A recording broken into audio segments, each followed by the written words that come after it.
Здравейте отново, аз съм Ралица Ковачева. В следващите минути ще говорим по един проблем, който в предишните ден-два буквално разтърси българското интернет общество. Блогъри са привиквани в МВР заради Странджа, това заглавие на вестник Дневник от вчера провокира и нас да направим сега разговора, който ще видите в студиото. Всъщност МВР се оказа, че не привиква блогъри, привикала един блогър. Това е Мишел или Михаил Бузгунов. Добро утро. Добро утро. Който сега е при нас и ще ни разкаже точно какво се е случило с него. Йовко Ламбрев, също блогър, мога да кажа така от ветераните сред блогърите. 4 години се занимаваш с това. Да. Така, от теб ще чуем пък позицията на това общество, което наистина много бурно реагира на случката с Мишел. И колегата от вестник Дневник Симеон Пътеев, който допринесе също историята да добие така повече публичност. Ще включим Нели Огнянова по телефона като преподавател по медийно право, която пък ще ни каже правните аспекти на ситуацията, в която полицията привиква едни хора, за да дават обяснение за това какво са писали или копирали в личния си блог. Добро утро и на вас, доцент Огнянова. Добро утро. Най-напред да кажем с няколко думи какво се случи с теб точно. Здравейте. Аз съм Мишел и пиша в моя личен блог Optimized. Това очевидно е причината да съм тук днес. Бих искал само да кажа с две думи преди да разкажа за самата случка. Това, че правя това изявление, интервю, както искате да наречете, е по изключение, заради огромната важност, което придоби случая в момента в медиите, в блогосферата и защото очаквах, че тук ще има представител на МВР, както беше обявено, който ще направи изявление. Има официална позиция, писмена, която Софийска дирекция на полицията ни изпрати вчера. Нека да чуем вкратце твоята версия и след това ще кажа какво са обяснили от полицията по този въпрос. Случката получих призовка, явих се на следващия ден, в четвъртък се явих в сградата на полицията на улица Антим Първи. Разговарях с дознател.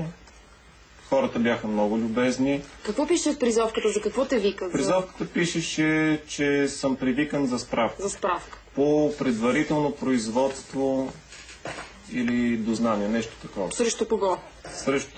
Не пишеше срещу кого. Само пишеше, че е предварително производство. Когато отидох там, на място вече,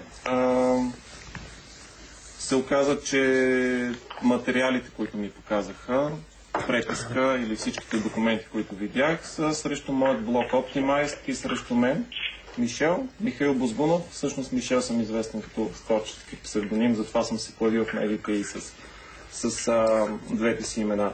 Говорихме си, бях помолен да напиша обяснение. Какво имаше в твоя блог, което е провокирало полицията да прояви такъв интерес? В моя блог имаше копирана информация от други сайтове, включително SafeStranja HitBG и SafeStranja Ludos.net, които са обявявали за предстоящи протести в защита на Странджа. И съм копирал информация, естествено, и от други блогове, и от други медии. Отразявал съм протестите, правил съм кратки репортажи, които бяха много четени напоследък.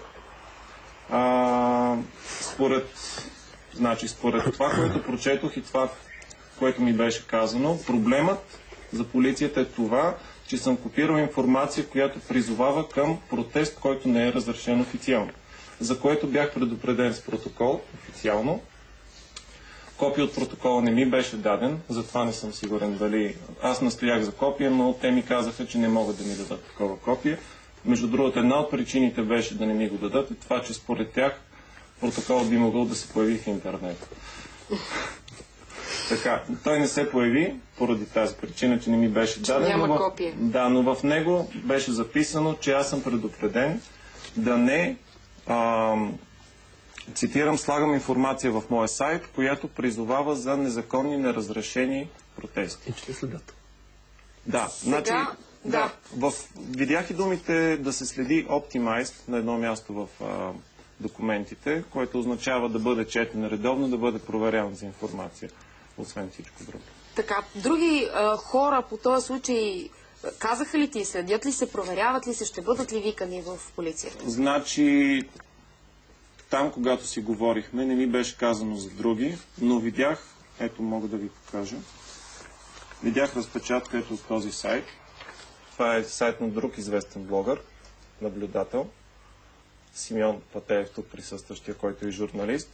Видях разпечатка от неговия сайт на бюрото на следователя. Където е копирана същата тази информация за протестите в Странджа. Информация за неофициални, за протести, които не са разрешени. Ти не си търсен? Не съм. И принципно тази информация на много места е копирана в различни сайтове, дори медии всекидневно писаха по този проблем. И въпросът с Мишел е принципен, ако позволите едно изречение да кажем. Принципен е, защото прожекторите и камерите по принцип сега би трябвало да са насочени към министъра на вътрешните работи, да каже той защо неговите подчинени привикат блогъри и на какво основание. И в крайна сметка правилно ли е това? Ето сега ще попитаме доцент Огнянова. Само преди това искам да прочета така части от позицията на полицията, която, между другото, това, което казваш ти, напълно съвпада.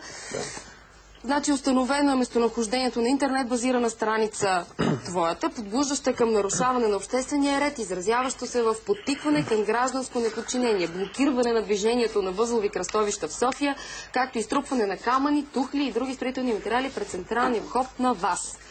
Това пише в позицията.